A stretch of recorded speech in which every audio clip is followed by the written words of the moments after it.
আপনার নগদ অ্যাকাউন্টটি মূলত কার এনআইডি কার্ড দিয়ে খোলা হয়েছে সেটা কিভাবে চেক করবেন তাই দেখাবো আজকের এই ভিডিওতে। কাজটি করার জন্য শুরুতেই আপনার মোবাইল থেকে আপনি নগদ অ্যাপটিকে ওপেন করে ফেলুন এবং নগদ অ্যাপটিকে ওপেন করার পর এখানে পিন নাম্বার দিয়ে আপনার নগদ অ্যাপে আপনি লগ ইন করে ফেলুন। পিন নাম্বার দিয়ে লগ ইন করার পর নিচে থ্রি ডট আইকন দেখতে পাবেন, এখানে ক্লিক করুন এবং এখানে ক্লিক করার পর এখানে আপনি একটি অপশন দেখতে পাবেন রিসাবমিট কেওয়াইসি, আপনি এখানে ক্লিক করবেন। এখানে ক্লিক করার পর এখানে কিন্তু আপনার ন্যাশনাল আইডি কার্ড যদি থাকে সেক্ষেত্রে আপনি দেখতে পাবেন, অথবা আপনার যদি এখানে না আসে সেক্ষেত্রে স্ক্রল করুন এবং স্ক্রল করার পর এখান থেকে নেক্সট অপশানে একটি ক্লিক করুন।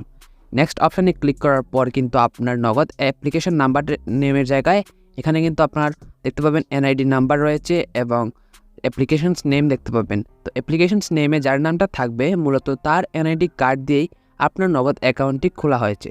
তো এখন কথা হচ্ছে, আপনি যদি আপনার নগদ অ্যাকাউন্টের পিন নাম্বার না জানেন সেক্ষেত্রে কীভাবে চেক করবেন যে আপনার নগদ অ্যাকাউন্টটি কার এনআইডি দিয়ে খোলা, সেটা যদি আপনি না জানেন সেক্ষেত্রে আমাদের ভিডিওতে কমেন্ট করুন। সেক্ষেত্রে আমি আরেকটা ভিডিও আপনাদেরকে মেক করে দেবো যে আপনার নগদ অ্যাকাউন্টের পিন না জানলে কীভাবে দেখবেন আপনার নগদ অ্যাকাউন্টটি কার এনআইডি দিয়ে খোলা।